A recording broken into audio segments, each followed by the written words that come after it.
Well, I want to bring you gentlemen now from an industry that everybody knows their name.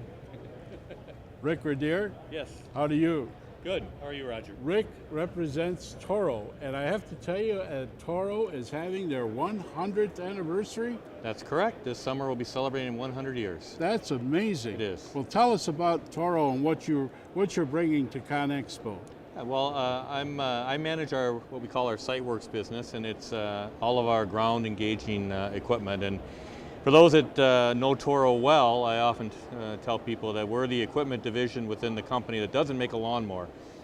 We make a lot of lawnmowers for professional, Absolutely. Commercial, and residential areas, but we're all about the dirt. And so my business has a line of underground products, a line of compact loaders and trenching products, and then a line of light construction products, cement mixers and compactors. And so we should have all those products at our booth today, kind of under one roof.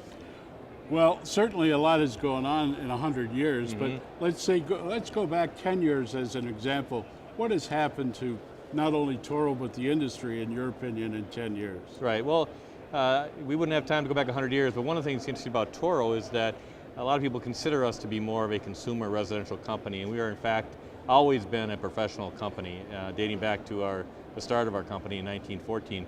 The numbers have wavered over time, and even as little as 10 years ago, but we've always had at least half of our revenue generated from professional sales, and today about 70% of our revenue comes from professional sales. And I'd say, you asked about 10 years ago, it's been a strategic effort of the company to continue to grow that professional segment for the company and to get it to the point it's at today. And investments such as product lines within my business in the Siteworks area, which obviously fit kind of a lot of the need in the industries that are here at ConEg, kind of is a fit. And a little bit of a different place for our brand to be, but yeah, we have a very recognizable brand, and we're getting a lot of great comments from Well, I am aware that this is your first outing at CONEXPO, and that had to be a major decision in the company to say, we're going to come on board, we're coming into the tent, so to speak.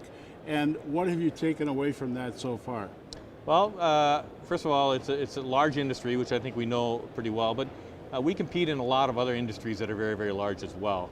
So we don't feel necessarily like we're out of bounds or we're a fish out of water here. We're not uncomfortable with our place. And one of the things I was telling some folks today, when you come to our booth, you see products in the booth that fit this industry very, very well.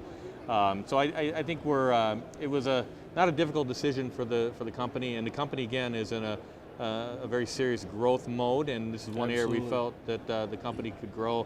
So we've hit the ground running and made significant investments to get to this point today. But again, with our reputation on products, innovation, and the strength of our brand, we feel pretty good about being here. Well, I congratulate you for coming into CONEXPO. It's some experience. It truly is. Yes. And I understand you're going to have a birthday party later today. It's your booth. And I can just imagine it's a cake. It's going to be a big cake. Yeah. And this being Vegas, should I read something into that? No, we'll leave it at 100 birthday candles and go from there. Thank you. Thanks, Roger. Thank you, Rick Rodier of Toro, and we're happy to have you with us here.